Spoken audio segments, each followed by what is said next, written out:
Good afternoon. Let's continue with this academic event of the Belgrade Security Forum.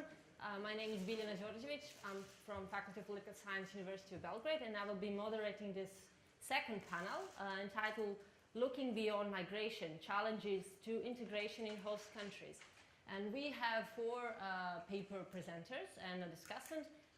We'll go with a little bit different format from the previous panel. We'll just first hear all of the four presenters. They have ideally 13 minutes for their presentation, and then we will hear Professor Gil Sirocca as a discussant to jointly discuss all four papers, and hopefully we'll have some time for questions and answers from the audience. So I'll give the word first to our first presenter, Natalia Piotrovska, PhD candidate and teaching assistant from the Department of Political Science and International Relations, University of Kent. And her presentation is entitled Turkey as the Gatekeeper Between Ontological Security and Physical Insecurity. First of all, thank you very much for coming. I wanted to start this presentation in this very typical way to say that Turkey, due to its geographical location, became one of the most important players during the ongoing refugee crisis. However, just in the first 2 hours of the forum today, we have heard so many times the reference to Turkey. And as a person working with the country for almost 10 years, it's the first time in the history of my relationship, let's say, with Turkey, that it has been mentioned so many times in so many different contexts. So as we can see, yes, Turkey is very important in the ongoing refugee crisis. And we have quite a few entries on that subject. However, most of the time, the literature about Turkey and the refugee crisis is focusing on the perspective of the European countries. Actually, what does it mean for us? What does it mean for the European countries that Turkey hosts such a large number of people? But we do not really think about what does it mean for Turkey. Therefore, today I would like to shift the attention a little bit, and I would actually want to look at Turkey. What does it mean for Turkey to host so many people? Why did Turkey decide to host refugees? And what is a function of it, both for Turkish foreign policy, but more in the context of its identity? So first of all, we have a first question. Did Turkey have to host the refugees coming from Syria? And this is this idea that yes, obviously Turkey should do it. It is based on the humanitarian reasons. But if we look from the perspective of Turkey, after the 1991 refugee crisis, when Turkey had quite a big influx of refugees from Iraq, Turkey changed its legislation. And according to their new legislation from 1994, in the cases of mass influxes, Turkish national security is a priority over humanitarian concerns. Any such situation should be solved before refugees are able to arrive into Turkey, unless Ankara decides to host them. So did Ankara decide to host Syrian refugees? Yes. At the very beginning, when the crisis just started, people from Syria could easily come to Turkey because just a few years before, there was a visa liberalization between the two countries. However, in October 2011, Turkey made its decision official because it was said that also people that do not hold a passport can arrive to Turkey and can get a refugee in that country during the ongoing crisis in Syria. So how is it connected to Turkish ontological security? So first of all, maybe as it's an academic panel, I will say, what does it mean? What is an ontological security? Because this is quite a new concept in the international relations. It started to be used around 2000s, and we took it or borrowed it from psychology and sociology. So ontological security is this idea that besides being motivated by survival and power, state seeks to experience stability and continuity in time and space, as well as predictability and order in the surrounding world. So to put it simply, the ontological security proposes a new way of looking on state security, and it is underlining the maintaining stability as one of the driving forces of states' behavior. So how is this maintaining stability related to the refugee crisis? And here we have to go a few years back. When the AKP took power in 2002, they had a very clear vision for Turkish foreign policy for its role in the international relations. And it was based on the idea that Turkey should have an active and involved foreign policy, especially in the regions around it. And one of those regions was the Middle East. So what happened when the crisis in the Middle East started in Syria in 2011? Turkey decided that it will be one of the countries that will be a mediator. based on the fact that Erdogan has or used to have a very close personal relationship with Assad, Turkey was quite often saying that we are the only country that can stop regime in Syria and that it can change its attitude. However, as we know very well right now, it didn't work. Syrian regime basically rejected the efforts of Turkey, and at that time, Turkey decided to change its policy towards Syria 180 degrees. And hosting refugees was one of the parts of that change policy, and I would say it was also the most successful, and it is the one that actually provides Turkey with ontological security. So how does hosting refugees provide Turkey with ontological security? First of all, it provides continuity of the image of Turkey as an important and active regional actor. On the domestic level, the image presented by pro-government media is coherent with the discourse of the ruling party. We have one type of news that shows Turkish politicians in the refugee camps. Second one, the message is strengthened by the stories of Syrian refugees in Turkey saying how their life changed, how their life got better because they were able to come to Turkey. And all those news are put in context with the news about atrocities of Assad government. Secondly, Turkish role and its effort in the refugee crisis has been confirmed internationally. And this is very important because even if an actor, if a state has certain idea about its role in the international area, as long as it will not be confirmed by other people around, by other actors around, it will not provide ontological security in 100%. But Turkey was prized for the quality of accommodation. New York Times called Turkey-run refugee camps as an emergency response of a consistently high standard. Moreover, International Crisis Group called them the best refugee camps ever seen. The third way of providing ontological security to Turkey through hosting Syrian refugees is the migration deal with the EU, and today we have heard about it quite a lot. But this is the first time in a very long time that Turkey was treated as an equal partner for negotiation with the European Union. And from the position of Turkey, this is very important because it confers Turkey's vision of its place in the world. And here it is not important if European countries are happy with Erdogan or not. They just cannot ignore him this time. And last but not least, it's also very important because, and here I just need to underline that I'm just talking about the context of refugee crisis. I'm not talking about the behavior of Turkish government domestically. Turkish liberal stance toward refugee contrasts with the decision of many European countries, which want Turkey to open its eastern borders, but always keep the western one closed so that they won't come to us. And this is basically undermines the stereotype of Turkey as not being enough European for the European Union. Because in this one case, Turkey adheres more to the values promoted by the European Union than the member states themselves. However, at the same time, hosting such a large number of people, right now it is around 3.1 million people in Turkey, refugees in Turkey, has some negative consequences. And these negative consequences also influence Turkey's physical security, creating a state of physical insecurity.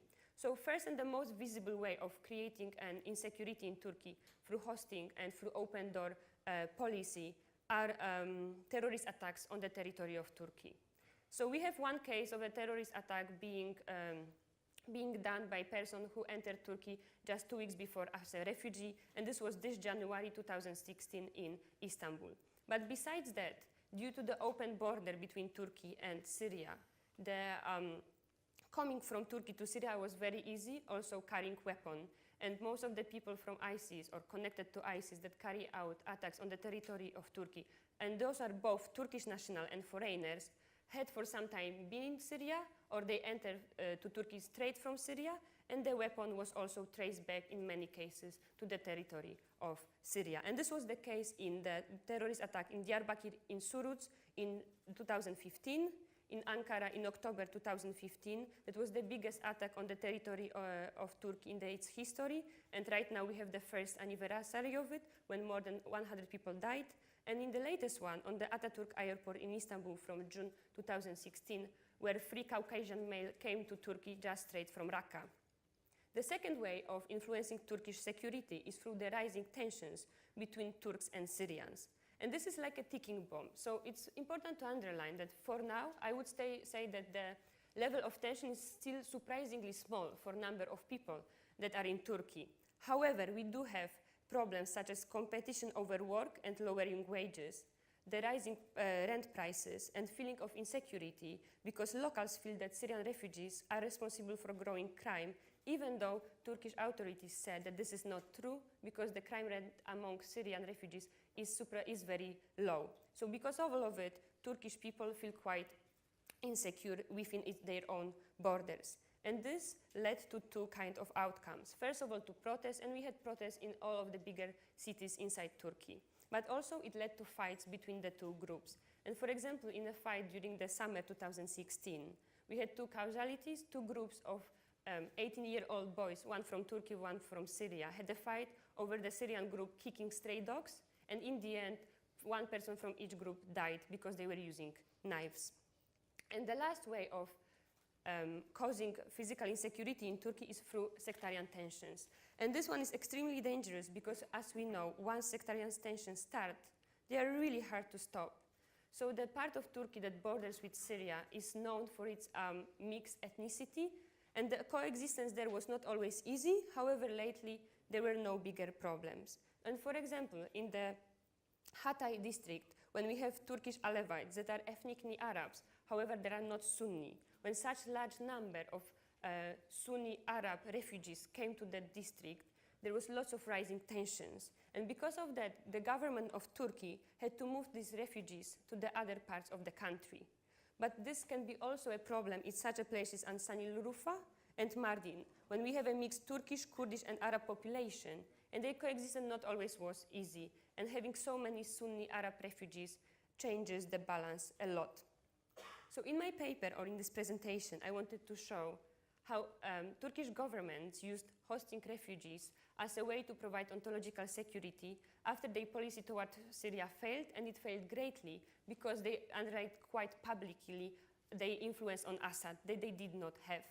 However, then they decided to host refugees, and because of it, Turkey is still continuously an important actor in the region, and it's an actor that one cannot ignore.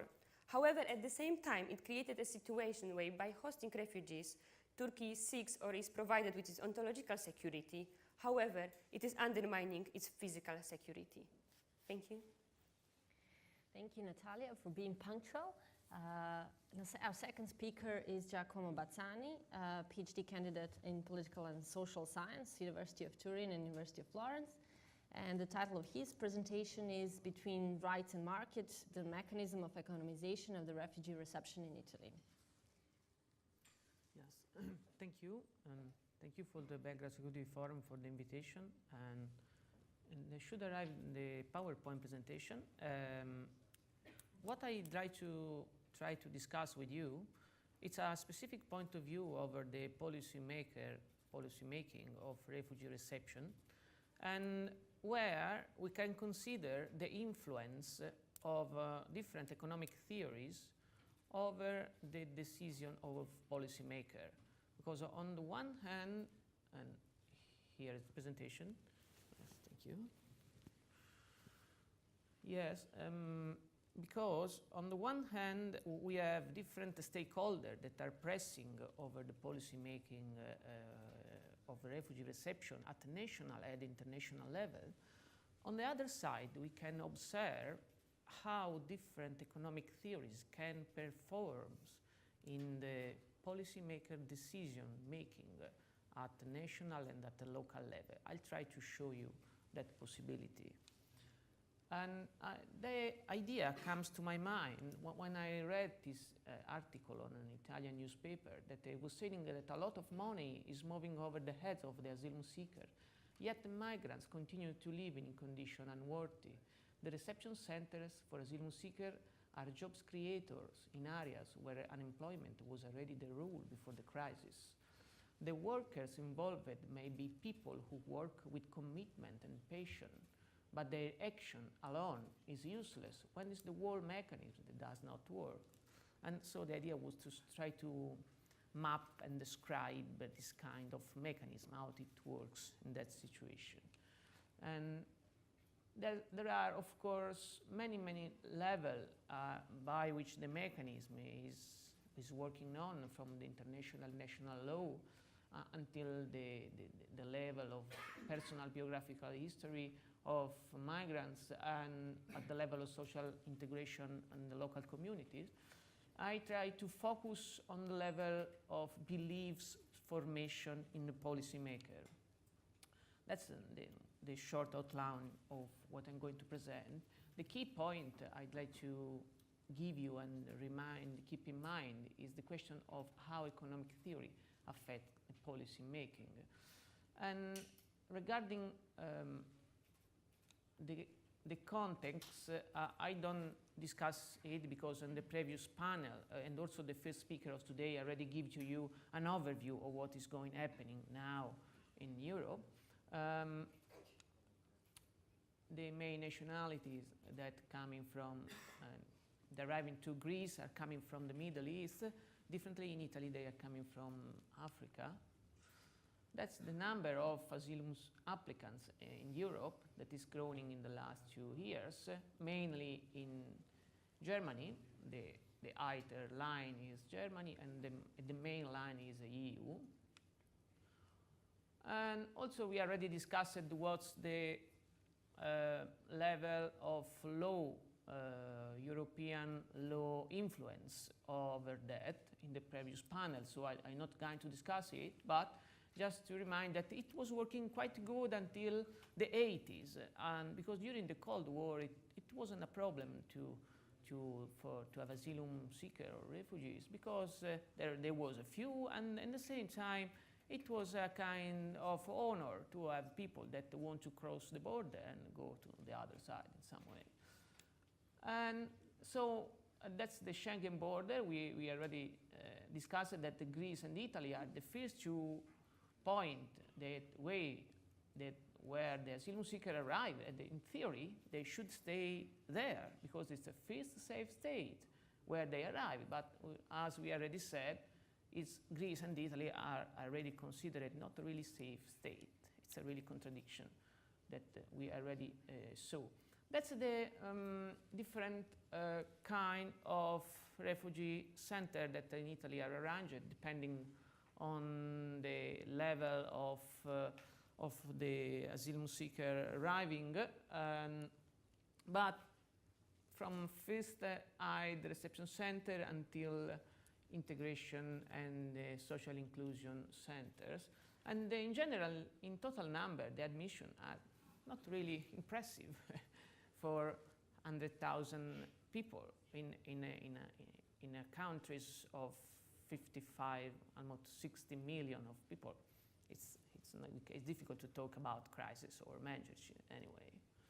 That's the political topic. Also, the expenditure is not really different from different European countries regarding the cost for asylum seeker.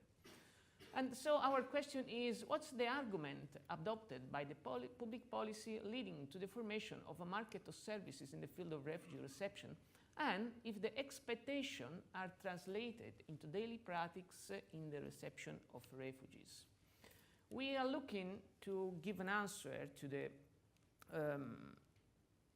the argument adopted at the level of local level, because we could say that we have a kind of general guidelines and indication of how to manage the refugee reception, but the decision, the level where decision is taken, how concretely doing that, it's at the local level in Italy. And there are general guidelines from EU and also from the central government of how to do that. But anyway, local level, local policymakers have the possibility to choose between different options, and they could also invent something they feeling good for refugee reception. So that's the interesting level to understand how a policy, a specific policy is developed and why this specific policy is developed.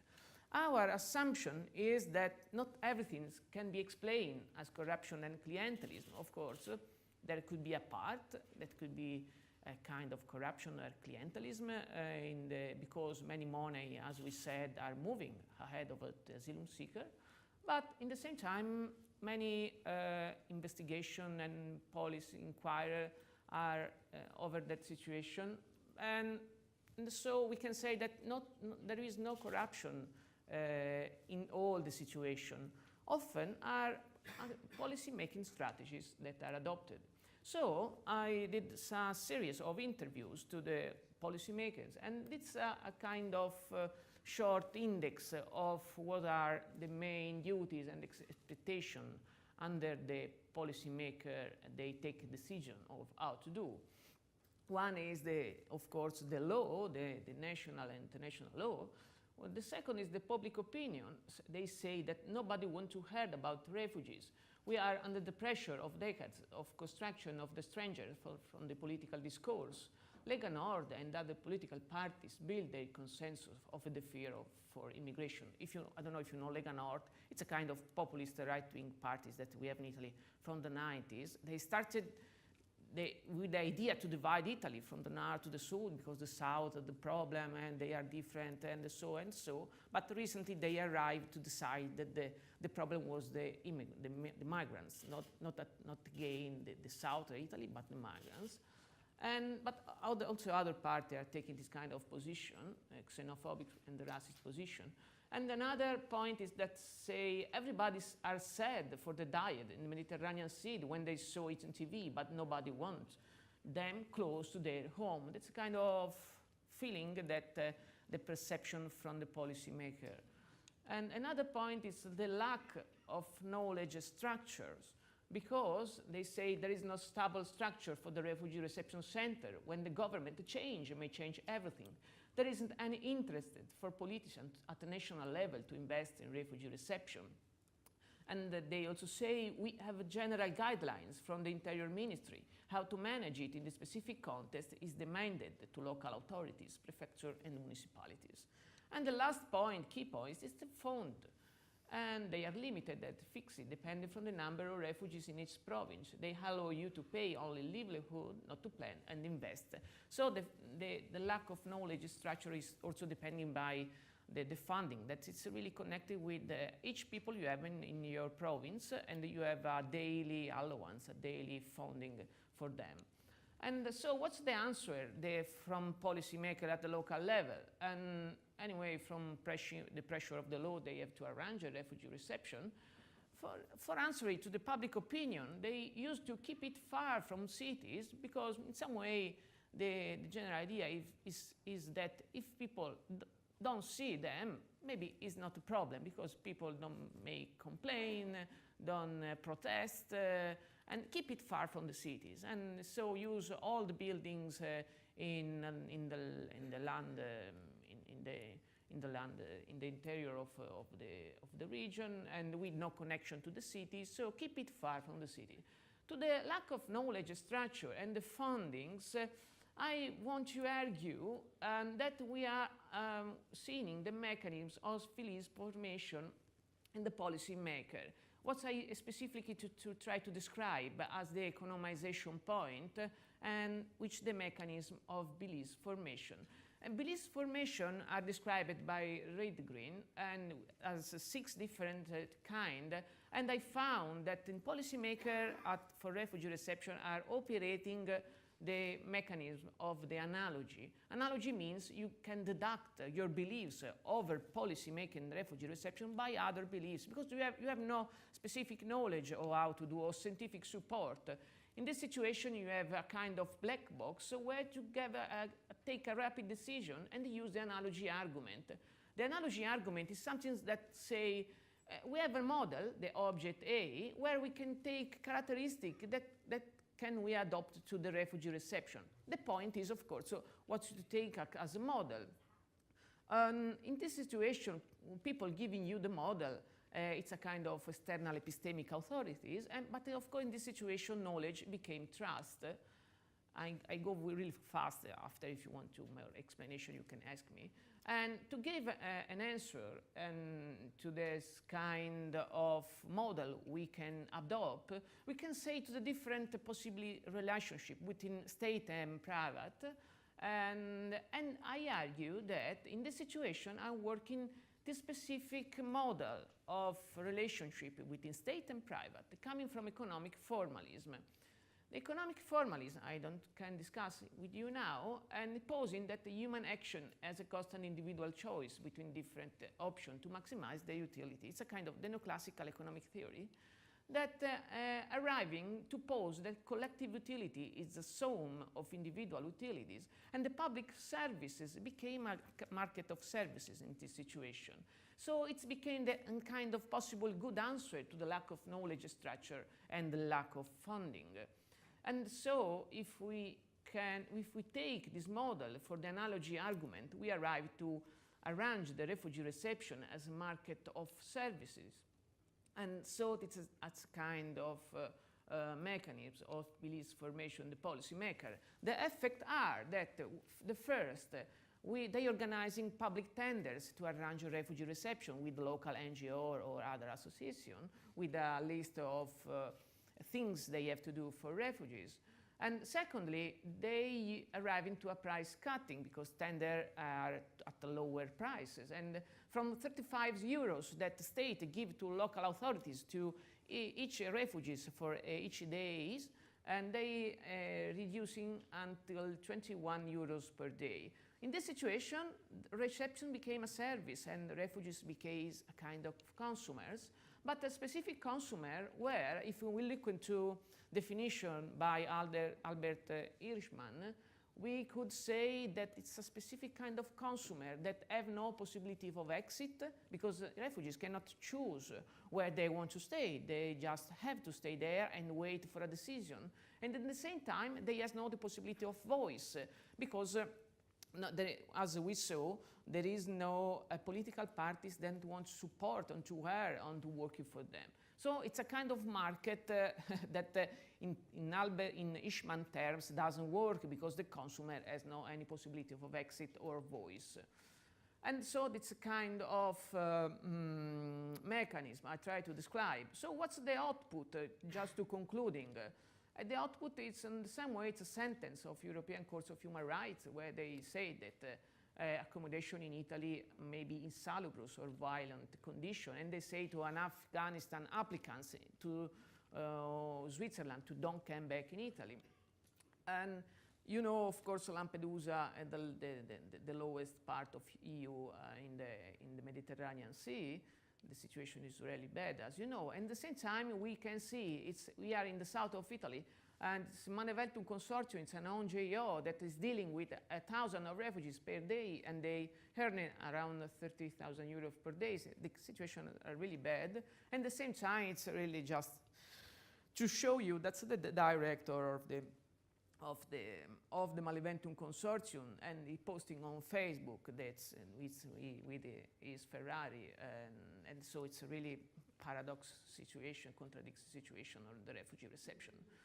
And anyway, just to concluding, if we starting from another point of view as an economic theory of the relationship between private and state, we can arrive to different model of refugee reception. Just to give an idea of possibility, they are experimenting in Asti, hosting in families. Also in Milan, they started in February with 40 families, or in Parma, or in Pistoia also. It's different possibility of refugee reception. I'm not saying it is better, it's different if we take a different point of view of the relationship between economy and state. And my last slide is that if we comparing the cost, for example, on hosting in families or in the refugee reception center, costs are really low in families. So the question if we are talking about economization or a kind of ideology of adopting specific form of refugee reception. Okay, anyway, many other possibility of research there are in the fields. Thank you for the attention. Thank you, Giacomo. Our third presenter is Artur Gruszczak, Associate Professor from Jagiellonian University, Krakow, Poland. Title of Artur's presentation is Unmodern People in Postmodern World, to the rise of ethno-nationalism and its consequences for Poland's immigration policy. Thank you very much. First of all, I'd like to thank the organizer for inviting me. It's a real privilege to be a participant of the Belgrade Security Forum. Well, in the wake of PowerPoint presentation, I will just make a short introduction to the topic. I'm going to present and somehow explain the recent Polish immigration policy and in the context of political changes that have happened in this country following the 2015 presidential parliamentary elections and a strange, I would say, turn from pro-European, pro-integration and pro-migrant policy towards something opposite. And the reason is, and this is my argument, the rise of ethno-nationalism produced by the construction of unmodern man. The concept of unmodernity is one which I built on well-known Michael Mazar's book, Unmodern Man in Modern World. I think that we live in the era of postmodern politics, and this is a kind of reaction to the effects of postmodern politics, effects of globalization, effects of transnational integration structures, and many consequences of living in modern or postmodern world.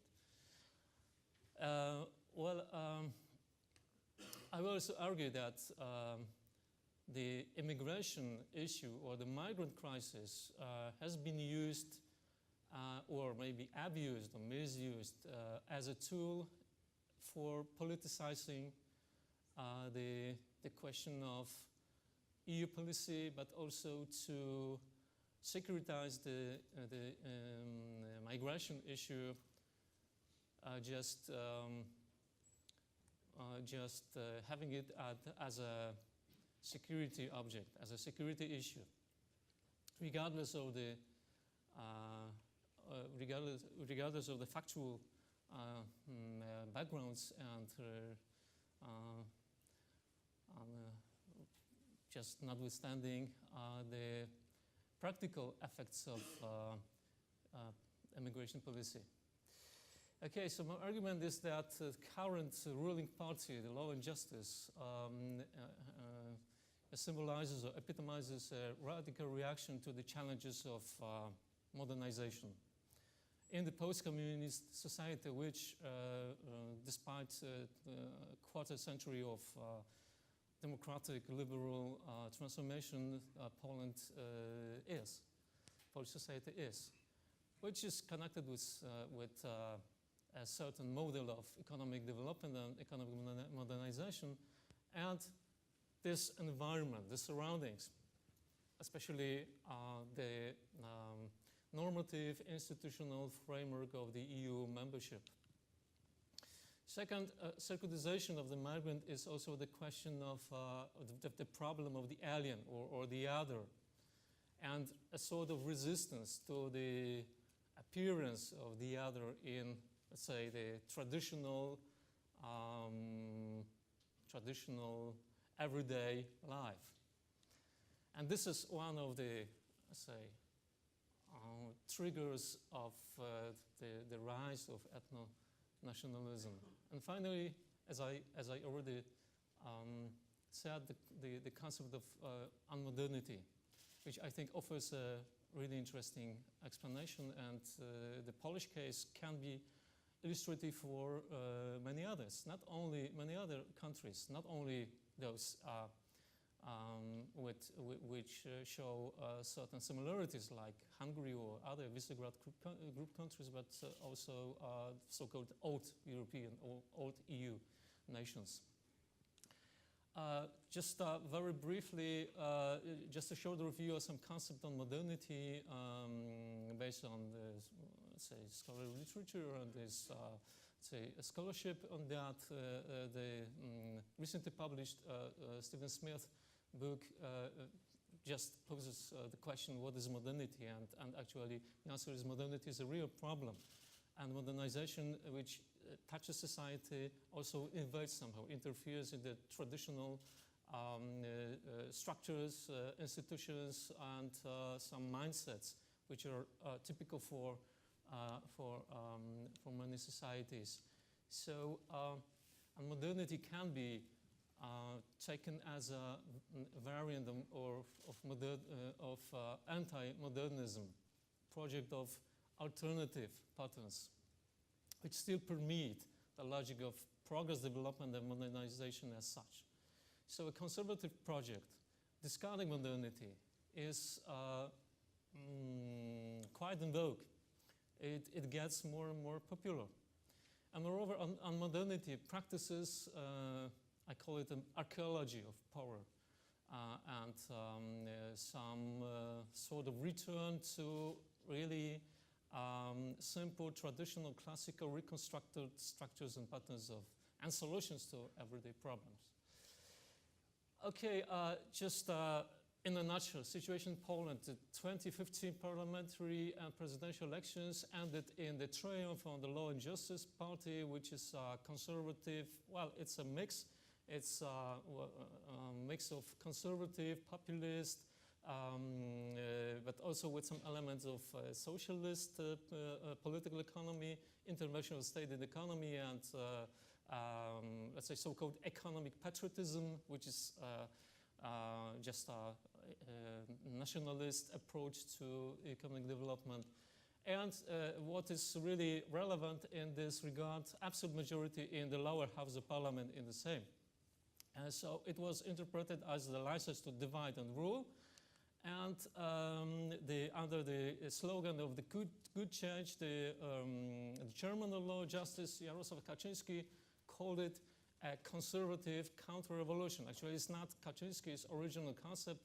It's Viktor Orban, who is a sort of model or a patron of the Polish good change. It's Orban term, but Kaczynski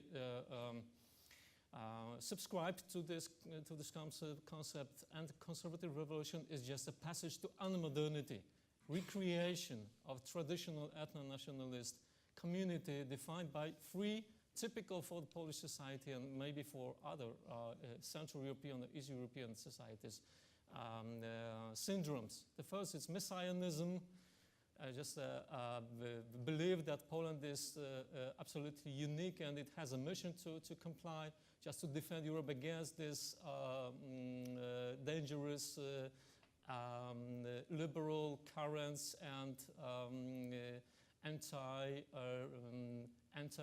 so-called counter values. Then parochialism, which stems from the traditional structure of Polish society, and finally inferiority complex that Poland has been used as a tool in the game between the great powers, was somehow maltreated. Its history is full of decisions taken by great power, and Poland was just forced to be a servant. So now is the time to just get up from the knees and to start a fully autonomous policy. Okay, so briefly about Polish immigration policy. Just Poland didn't work a cohesive long-term approach to migration. And immigration has been the main driver behind the migration policy. And however, immigration policy was fragmented, subject to the dynamics of migration flows and general approach to immigration. Well, actually, to be honest, immigration was limited to just several dozen thousands of people, and actually Poland has always been a migration country. It's estimated that after Poland joined the EU, at least 2.5 million people have left the country, moving to Germany, to the UK, etc. So there is a low percentage of non-nationals in Poland, only as you see 1.3%, which comparing to EU average is really low level. The number of legal and permanent residents is just several hundred persons. It's only 0.6% of the total population. Resident permits account only for 21%. So you see that the real number of residents is relatively low. And Ukrainians are the major group, followed by Germans and Belarusians and traditional Vietnamese population. There are, however, quite a good number of irregular immigrants. They are seasonal workers coming mostly from Ukraine. There are some estimates that the total number of legal and irregular immigrants might account to 1 million. So Poland is an immigrant country. However, it's not a good place for refugees. The number of asylum applications last year was, as you see, just a small number. Positive decisions, only just a I would say ridiculous number. Recognitions rate 3%. So you see that the nationality of refugees, citizens of the Russian Federation, the majority are Chechens, Syrians, and Iraqis, a small number. Moreover, these refugees and asylum applicants take Poland as a transit country.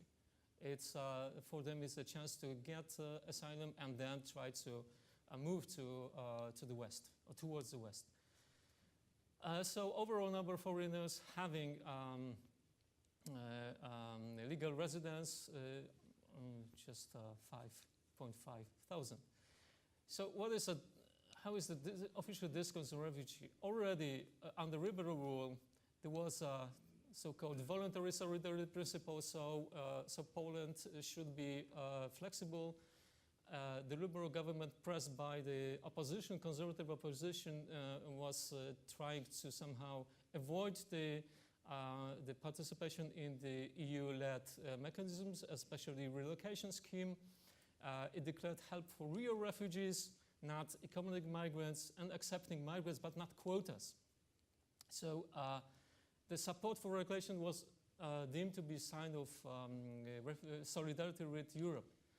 Law and justice government, no quota. It's not our problems. It's their, especially Germany's. It's a typical part of the discourse. Germany is just a folk devil, and we should stop refugees outside Europe.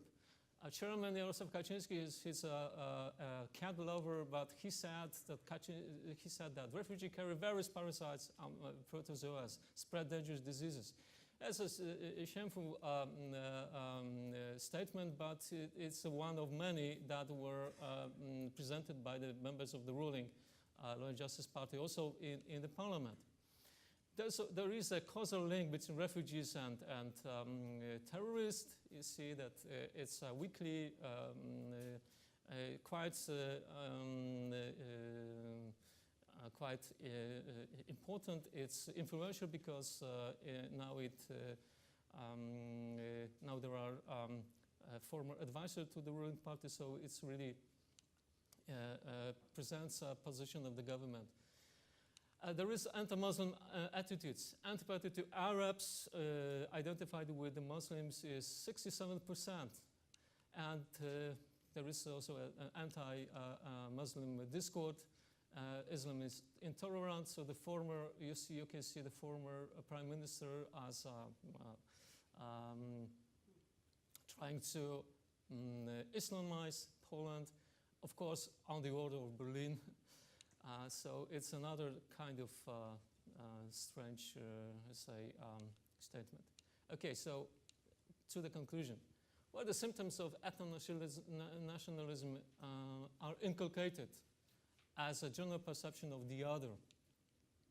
The messianism and inferiority complex activates or have activated the migrant crisis, and now this is a popular narrative. Moreover, it pays to be anti-immigrant because the opinion polls show constant support for the ruling party. So it is a useful tool for mobilizing the electorate around this immigrant issue. And there is a so-called mirror effect. I mean, unmodern men dislike the others because they see themselves as a sort of mirror. Thank you very much. Thank you. And finally, we have a fourth paper presenter, Marika Jolai, Poverty and Social Exclusion Consultant from the Institute of Development Studies, University of Sussex.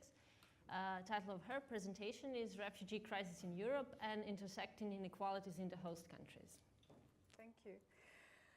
I don't want to repeat some of the things that have already been said this morning, but just as a way of introduction is to say that actually to reflect on something that Sergio mentioned this morning is that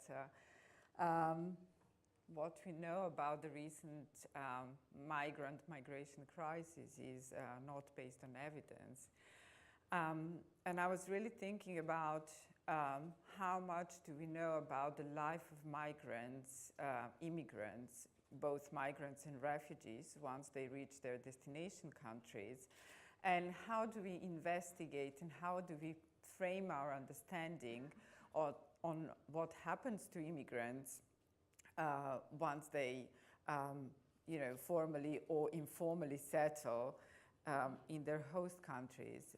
What we heard so far is that a large number of refugees has arrived to Europe, but even larger number of refugees is staying at the moment temporarily or longer term in other countries outside Europe, such as Turkey, such as Lebanon, such as Jordan. So I think when we think about immigrants, or both migrants and refugees, and the recent crisis, first thing is that perhaps we shouldn't, in understanding perhaps the challenges and issues that they face, we shouldn't just think about Europe, we should also think about other countries, particularly Turkey, because of the large number of people who are there.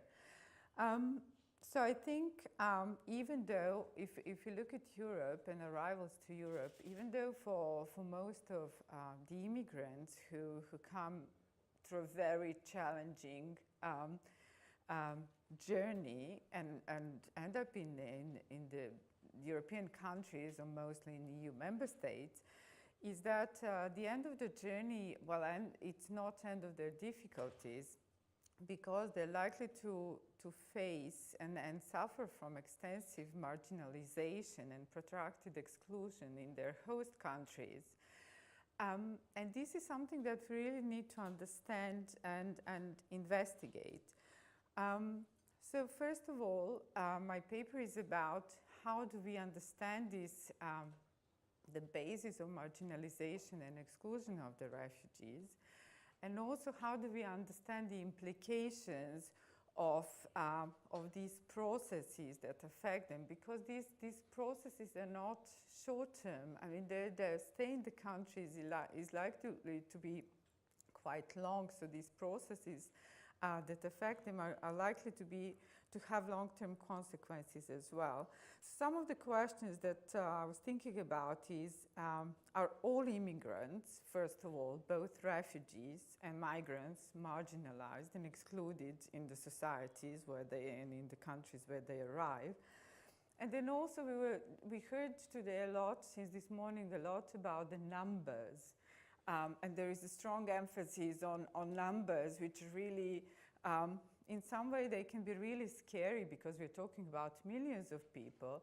But I think it's also very important to, to look at the to look at the other aspects and composition of this group. For example, what's the gender composition of the recent immigrants? And this is important because it will have implications on how they settle in the host countries and how they will be perceived in the host countries.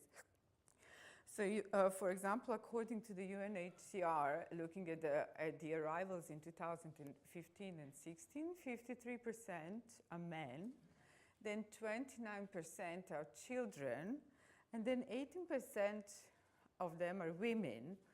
And we know, for example, if you think about the cultural background, religious and cultural background of the immigrants who mainly come, as we heard, from Syria,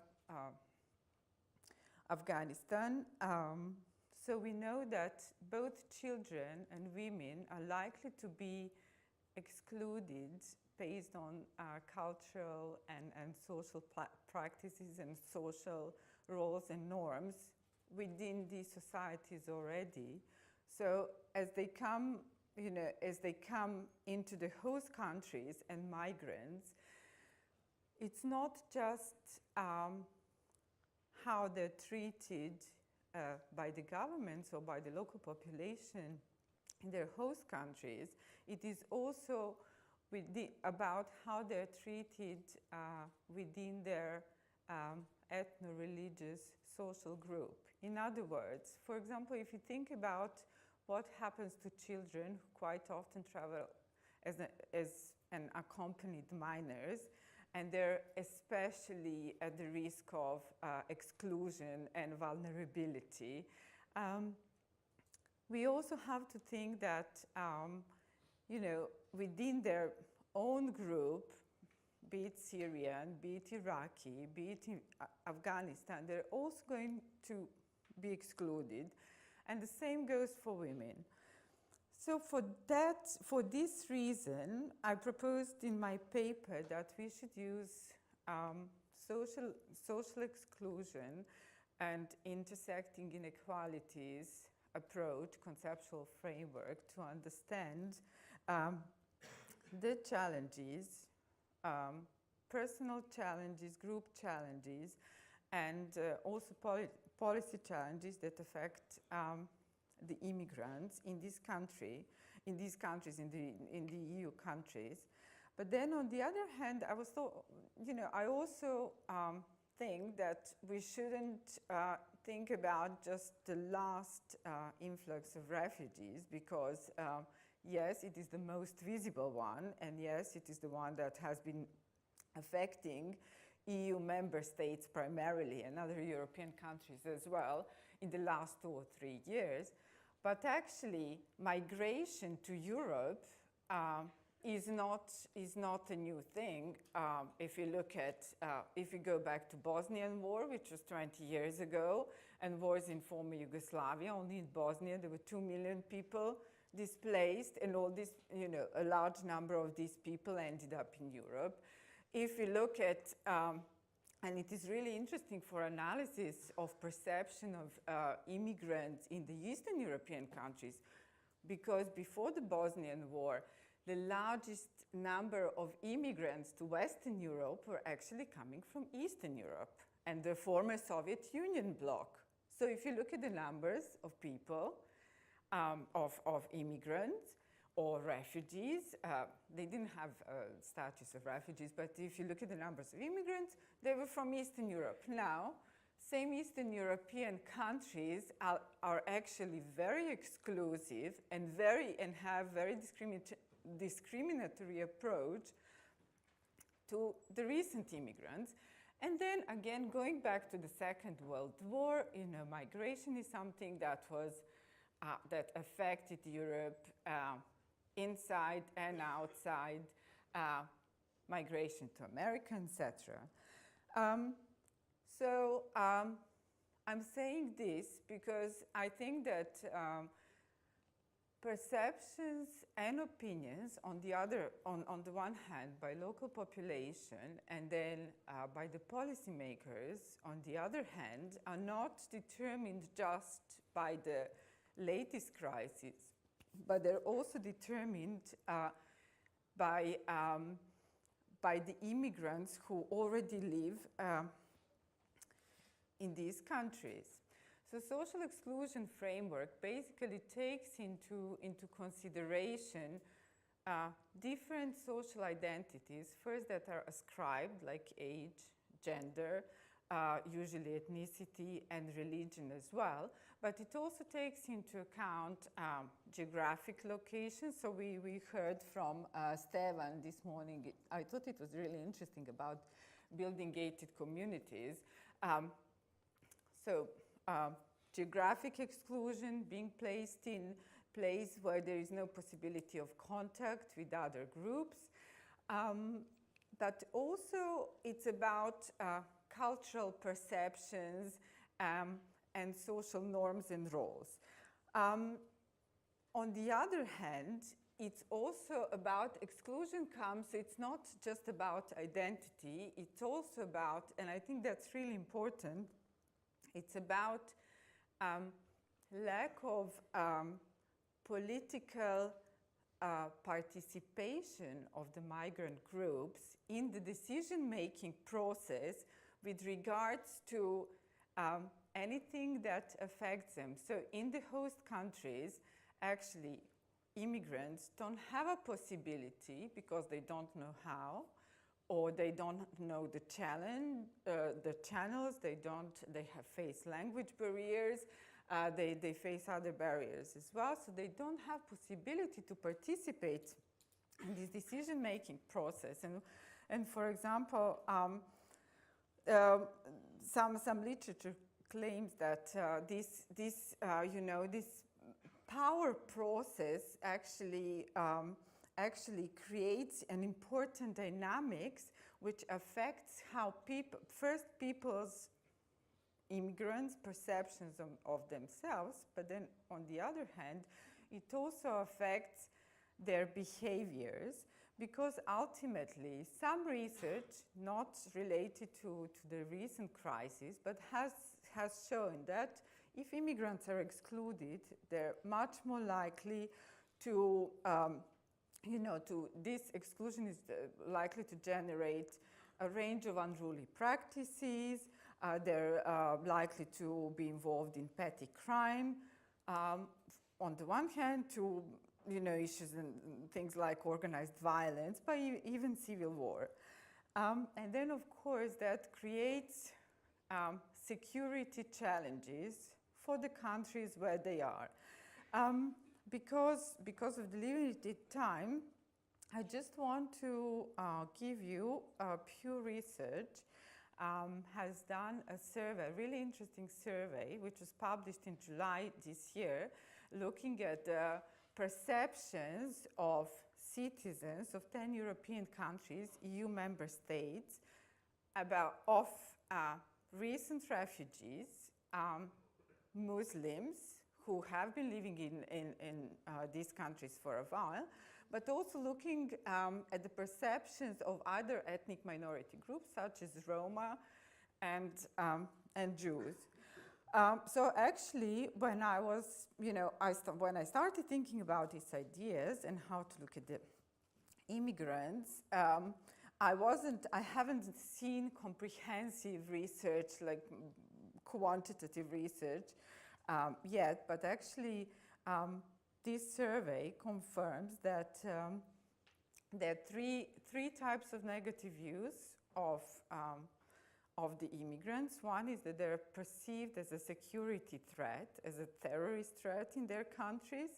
Second issue is that they're perceived as economic threat because they're seen that they will be taking jobs and that they will be taking social benefits, which would make the host countries poorer.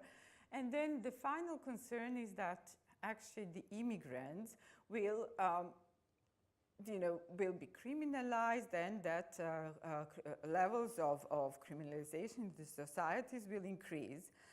Most negative views out of 10 countries of the immigrants are in Hungary, Poland, and Greece.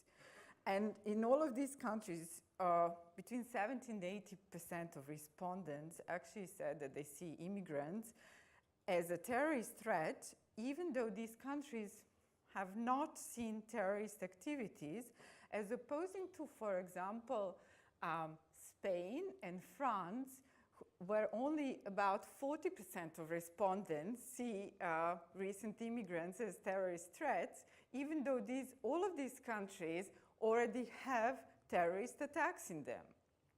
So this is something I think we need to really understand. It's a difference between perceptions on the one hand that are present about immigrants, and then on the other hand, it's about real life and whether that, who they actually are and how are these perceptions, societal perceptions of them framed. And then just for the end, I want to say something which I think it links with the theme of the conference. It's not, it's not only about immigrants, but it's also about, the survey has shown that there is a very clear ideological divide when it comes to perceptions of immigrants between right and left in these countries. So obviously, right, it has people who are right. They see immigrants in a much more negative light than those on the left. For example, in the UK, 84% of the UK supporters believe that, latest immigrants are a terrorist threat and they're going to take jobs and all of that, in comparison to 40% of the Labour supporters. So this, I think, what really we need to think about is also that recent immigrant crisis is not only, it only shows that the concept of diversity and solidarity in Europe, in the EU, but in Europe in general, I think, is at the moment on a very wobbly ground, and that's something we also need to think about when we think about the recent crisis. Thank you. Thank you. And now we have Professor Jim Soroka, Professor of Political Science from Auburn University, Alabama, as our discussant. He will discuss all 4 papers, and hopefully we'll have time for questions from the audience, so prepare your questions. Okay. I'm going to do my best to make sure there is time for questions, Thank and you. I trust that you will cut me off prior to that. For all of you, I would really urge you to email each of the speakers and ask for a copy of their papers. The 10 minutes allocated really doesn't do justice to what they have done. These are a real, I think, exciting and interesting set of papers dealing with an important concept. The papers demonstrate not only how complicated are the policy issues regarding the refugee immigration or migration issue, but also how many different perspectives there are out there, how many problems there are, and how far the world community, I know we want to talk about just the European Union, but it really is the world community, is from dealing with this issue in any way that makes sense and would lead to some kind of solution. What the papers together underscore is how much is being done by NGOs and how little is being done by governments, and certainly multinational organizations such as the United Nations, European Union, et cetera. It also shows how this entire set of issues is being treated in a non-hierarchical way. And what I mean by that is, for reasons which I don't understand, the European Union has treated the refugee migration crisis as an issue of subsidiarity, where decisions are being made at the lowest possible level. But when you look at this is an issue that should be made at the top levels. And there should be a concerted policy, but there's been no real discussion on how to do that. There was a comment at the last meeting by the discussant on how strange it was that in parts of the Brexit referendum, those areas that had the fewest refugees were most fearful of refugees or migrants. And that's not only true in the United Kingdom, it's true in Hungary, it's true in Poland, it's true in Turkey, which is working from the opposite perspective, in Germany, where the old East German communities are most resistant to migrants. It's true in Sweden, it's true in Canada. And it's also true where I am. I'm in Alabama.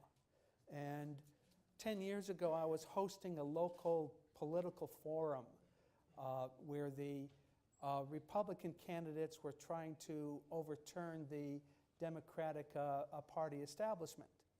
And the biggest issue was immigration and migrants.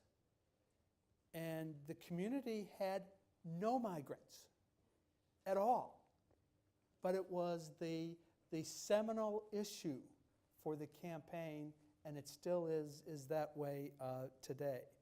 The general question that I have for all of the speakers is, what can responsible leadership at the local, regional, national, and multinational level do about this? Because there doesn't seem to be a concerted action on the part of any of the party caucuses or anything that makes much sense. And then the final sort of general comment that I think everyone sort of has discussed is that the migration crisis needs to be personalized, not objectified. And I urge those of you who are involved in policy to recognize that if you're going to have an impact on public opinion and policymakers, you have to deal with the personal issues and the personal fears and not recognize that this is just an issue of facts. You have no migrants, what do you have to fear? That's not what the public is reacting to. Ms. Petrovsky's piece on Turkey was a real eye-opener for me. I always had the question why there seemed to be very little public resistance to the issue of refugees in Turkey, and you answered that very, very effectively. Basically, hosting the refugees wasn't hosting refugees, it was hosting guests, and there's a big difference. But as all of us know, at some point, a guest becomes unwelcome. And so a question I have is Turkey at the point where the guests are going to become unwelcome, and instead of the hosting of the refugees being a supportive issue for the government and leadership, will it become the albatross around their neck that may think them? Basic question is, can the leadership maintain this role, or will the outbreak of terrorist activities, suicide bombers, etc., Kurdish resistance lead to a very strong anti feeling towards the refugees? Professor Bazzani had a complete contrast to Italy, where to Turkey rather, where Turkey centralized decision-making and made the decision to create, let's say, call them guest communities, where Italy decided to let people decide what to do at the local level, which of course would lead to corruption and variation in behavior over time. What I found really fascinating is that Italy is still treating this as a temporary problem, even though they've been dealing with it for well over 20 years. I remember when the Albanians came over, and it was a crisis, and now North Africans are coming, and it's a crisis. And I'm thinking, why hasn't the Italian government come up with a solution that works? But the politics involved, I think, are very important. What I really liked about the Bazzani piece was the application of economic theory to the treatment of migrants and refugees. That local officials use a public choice kind of perception as to what to do and how to do things, and basically how dangerous that can be. So on the one hand, you have cases in Italy like the Milan families that really show how progressive and welcoming Italy can be. And then you also have the case of some of the camps with some of the least hygienic circumstances in Europe. My question would be, what is the solution? how can you move Italy towards a centralization of policy so that there is an equality of a basic standard to all the refugees and migrants. Again, this sort of really illustrates the subsidiarity principle, where Italy has taken it to the lowest, I wouldn't say possible level, but the lowest level that's really not appropriate for the problem. Professor Gruszak's piece, I find it fascinating. By background, I'm a second-generation Polish American, so I've been having all these questions. Why are the Poles doing having this set of behavior? And it reminded me of pre-war Polish politics. And I'm thinking, certainly things have changed in Poland, and I think what you illustrated is that no, they haven't. That the unmodern man is still there. But the unmodern man in Poland is really no different than the unmodern man in Hungary, or in Germany, in the old East Germany, or in the American South. It's the same set of phenomena. And what I have as a question is, why did this ethno-nationalism become dominant? Was it the majority opinion, or was it a weakness on the leadership or a political party trying to gain political power? The idea of using this tool to divide and rule also means that that tool can rule you. And a question I would have is the political leadership in Poland aware of that? And at this point, is there anything that a responsible leadership could do to lower the tempo rather than raise it? And finally, Ms. July's piece. It may not be her intent, but I think I've got several lessons is forget rationality, forget the facts, study perceptions. Because perceptions define policy, and those perceptions become reality over time. Again, this illustrates how you define people. If they are migrants, the set of perceptions become one thing. If they're refugees, the set of perceptions is something else. And if they're guests, the set of perceptions becomes a third, much more welcoming kind of process. What I found interesting was to look at the migrants, refugees, not as a single block, but as subgroups within the block.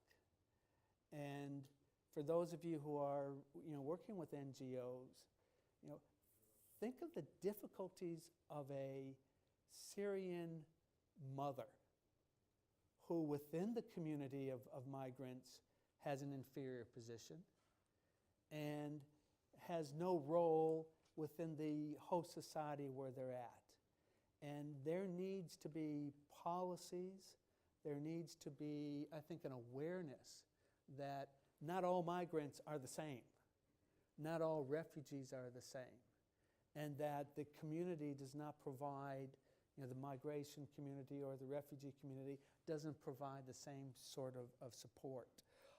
What I would really encourage is that you do a couple of case studies of where the perceptions can lead to effective policies and where they create an alienated sub-society within the host community. The bottom line, I think, for all the papers is that the policymakers are making arguments based on facts and rationality when they're dealing with a very explosive emotional set of issues, and they need to recognize that, and they need to work not so much to change the perceptions, but to come up with policies that provide a sense of security to the host communities so that these kinds of issues don't fester for generations, if not centuries. Thank you. Thank you, Professor Sirocca. I think this was, first of all, concise, precise your discussion and rich and insightful on the other hand, so I really appreciate that. And now we have time for your questions. I suggest we collect all of them at once, and may I just remind you that if you want to ask a question, first introduce yourself and your institutional affiliation. Please. Hello, my name is Tomasz Żołnierzyk. I'm from the Polish Institute of International Affairs. I would have a question for Professor from Krakow. Where do you think is the social source of such a big support to what Polish government is doing now? And the second question is, what is the actual goal of what the Polish government is doing now? Thank you very much.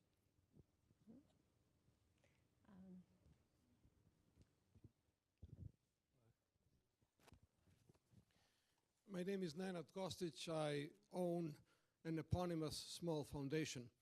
We heard a lot about the perception of politicians and of host population toward the migrants. How do migrants themselves behave? Are they or their descendants more or less welcoming toward the next generation of migrants?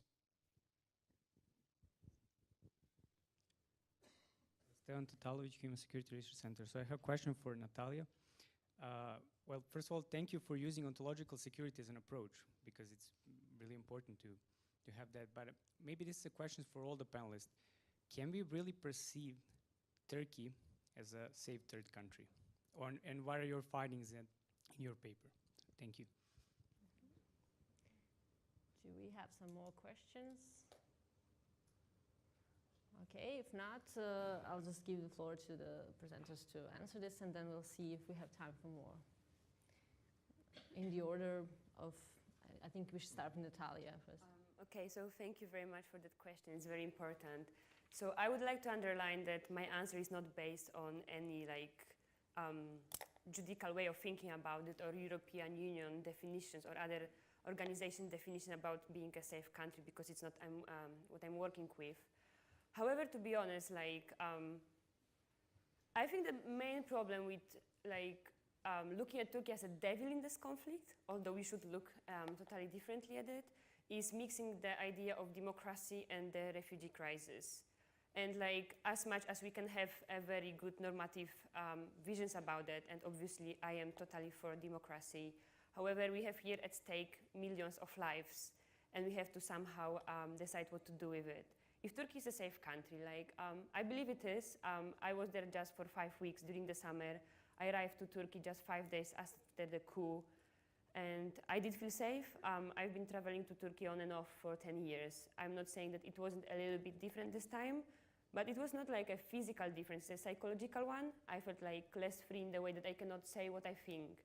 But if we look at the 3 million of refugees that they, obviously the freedom of speech is extremely important, and Turkish government is doing a very, let's say, bad things in the subject.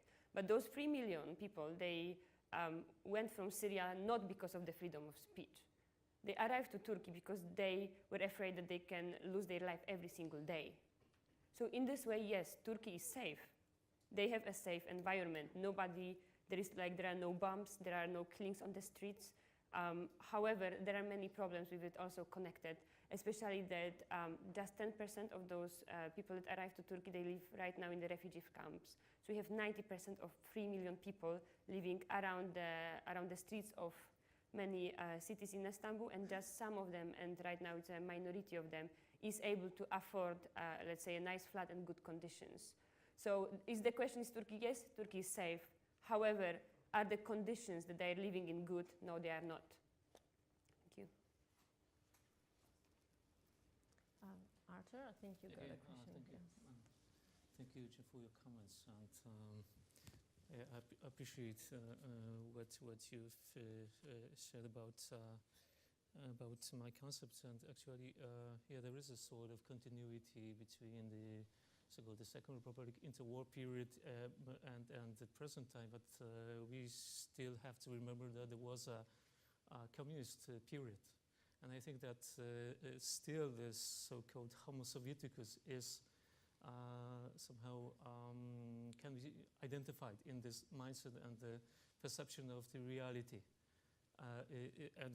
This also corresponds with the problem of the weakness of civil society in Poland. Unfortunately, the former governments, be it conservative, be it liberal, somehow neglected this, let's say, the making the civil society robust. It was somehow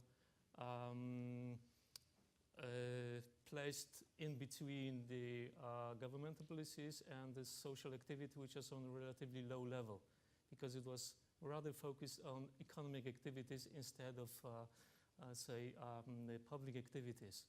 And sociological research just proved that the level of social capital and the level of trust in Polish society is relatively low. So there is a deficit of trust. There is a problem with citizenship, the meaning of citizenship in terms of belonging to the same community. So now we can observe a tendency towards re-establishing the sense of community, but through the reference to nation instead of civil society.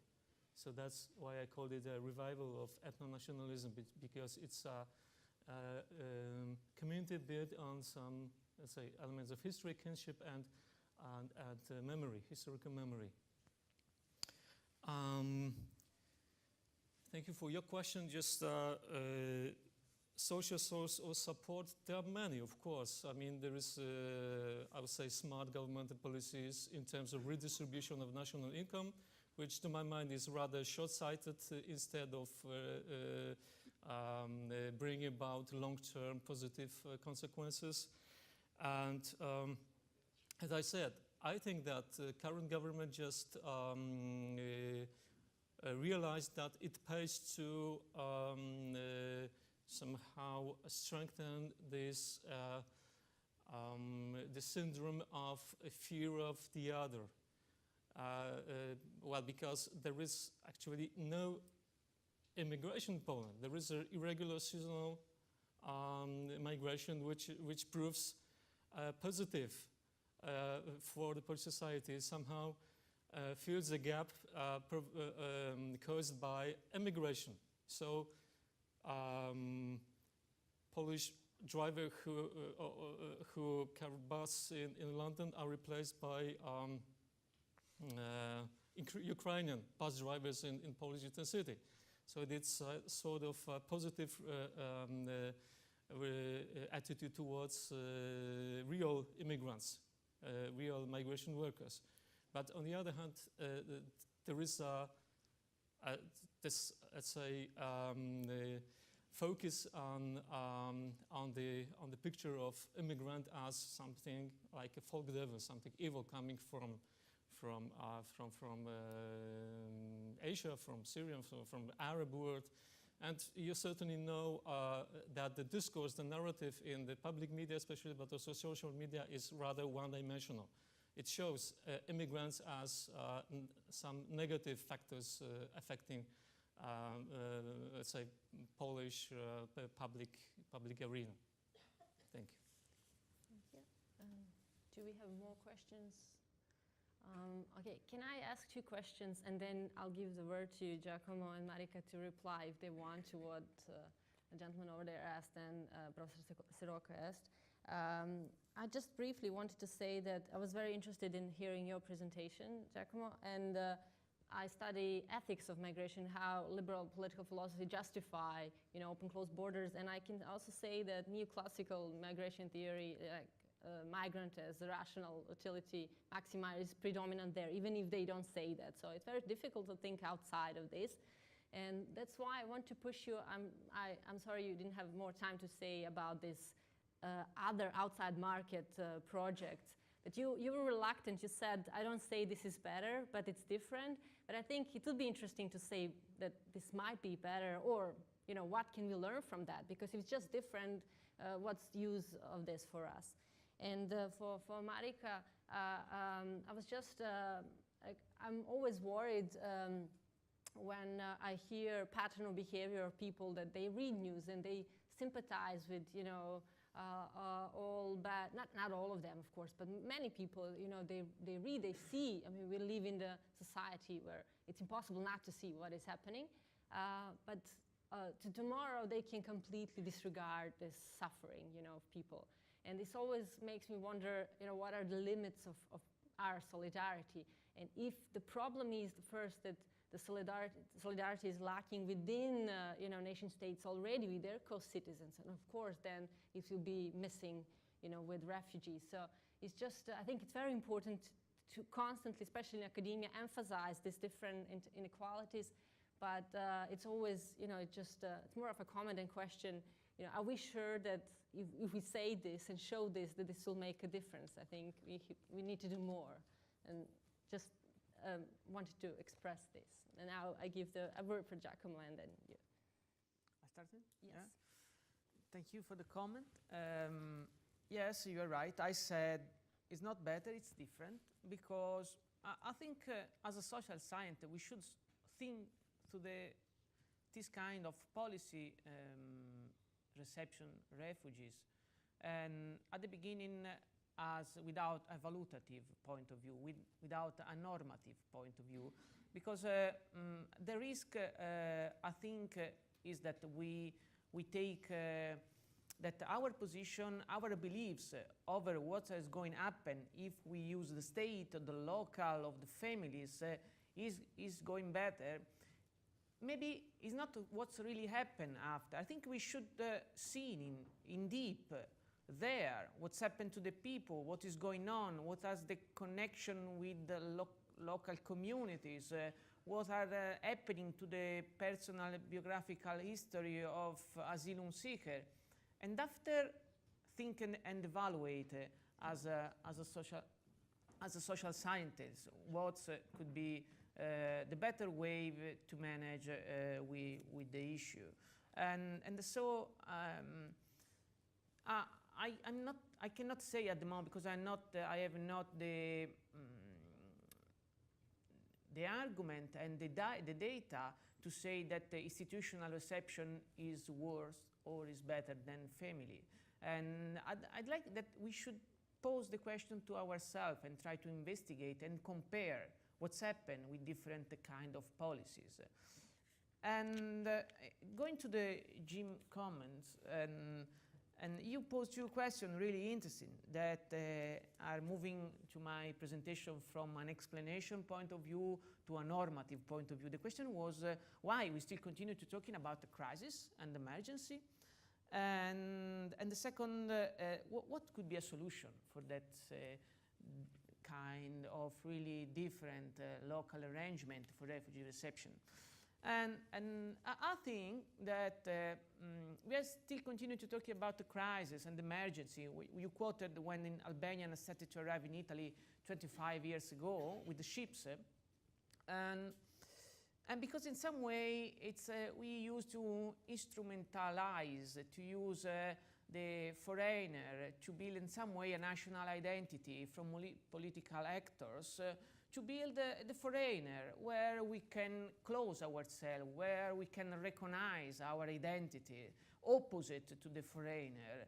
And so the behind point over that is that we don't want foreigner, and nobody say, but it's something that is as assumption behind that. They are foreigner, they are different, and in some way it's an emergency situation we have to manage, we have to control, but it's not really something structural.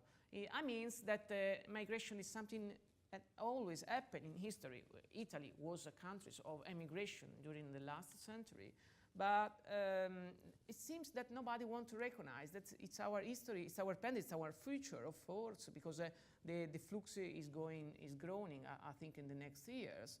And so it's a kind of instrumental use of emergency to keep them outside and building a kind of national identity, as it's well explained in the social research. And for the second question, I think it's really well connected. What could be a general solution? General solution could be to start to don't think to that as an emergency, but as a structural situation where people moving over the world, and we have to create institutional political condition by which it could be a success, and it could be a problem. So I think we should evaluate what different model can produce in terms of social integration and so for people, and after to take a position, what is the better way, and of course give national guidelines over which local authorities have to work in over that. And to conclude, I think what can we do now? I think on the one side, we should have a new generation of politicians that are starting to use migrants not as a fear and as a foreigner problem, but a normal social movement that we have to manage, like with the young people, like elder people, like unemployment, and like other normal issue of societies. And so, we can think that maybe somebody can make a change when if we remember that when Angela Merkel said refugees are welcome, it's something different that many other people have done. And so we need a new political guide that able to frame differently the situation. And in the same time, also us, as a social scientists, we should give a hand and try to explain and show how it could be good and how it is good for society to have a migrant and for many, many, many reasons. So maybe it could be our task to try to investigate the issue from this point of view. Marika, Thank you. you have the honor to close this panel. Thank you for your comments. They're really, really useful. And I think, I mean, when it comes to perception, it really, there is enough evidence to show now that perception perceptions are both drivers of exclusion and of prejudices against migrants, simply because, and then, perceptions are in contrast to contact hypotheses of the group dynamics, where in contact, if you're in contact with someone, then you can form your own opinion on individual basis about whether you like someone or you dislike someone or who they are. But perceptions are much more, they're imagined approaches of attempting to understand someone you don't really know, because you don't know who they are, you don't know their identities. And that is why it is really important. But then it's also about immigrants, how they perceive themselves, because if they, quite often, if they don't perceive, if they feel excluded and emotionally excluded, physically excluded, then they have tendency to behave in certain ways, which poses a security issue for the countries and for themselves as well. And I think there was a question about how those immigrants who are already settled in the country, how they perceive immigrants, these new immigrants. There is very little research done about that, and we don't know much. But actually, when we think, so there are two processes in all these countries that affect immigrants. One is the process of securitization that we heard a lot about, and the other one is process of domestication, which I wrote about in my paper. So basically, those who are already living in the country are likely to have been put through some form of both of these actions and policy actions by the government in the countries where they live, and they if nothing else, even if they refuse to assimilate and integrate, at least they have an awareness of the society, especially in which they live, and especially second generations if they're already born there. with the new immigrants, because there isn't such a big gap, because they know, they understand the ethno-religious and cultural background of the new immigrants coming in. So I think that their perceptions are a little bit less, imaginary, but they're very real. But actually, what we know for now, what some of the research is showing, is that they're likely to attempt to integrate these new arrivals into already established communities, primarily religious communities. So if you're talking about Muslims, there will be a process of integration by local mosques, local religious groups, etc. And I think finally about solidarity. So when I said there is a crisis of diversity in Europe and in the European Union, there is equally crisis of solidarity as well, to some extent. But then I think what I have been finding since I started looking into this issue, what I have been finding is that there are lots of civil society organizations, NGOs, individuals who work with the migrants, with the latest immigrants and refugees, purely for altruistic reasons, and they do sympathize with them, with their cases, especially with the refugees. It is very strongly driven by personal, emotional stand of many people and of many local organizations in these countries. But then on the other hand, I think for me, solidarity is an action. So when we think about solidarity, it's an action, it's an activity. And in a way, it's a mechanism of social inclusion. So I think that is why, I actually argue that we need to understand the basis of social exclusion to be able to maintain and find the best ways for social inclusion. Thank you. Thank you. And I think we used and a little bit abused of the time for lunch, but I hope it was worth it. I hope you agree with me that it was worth it. I'd like to thank all of our presenters and a discussant with a big applause, and then we go to dessert lunch.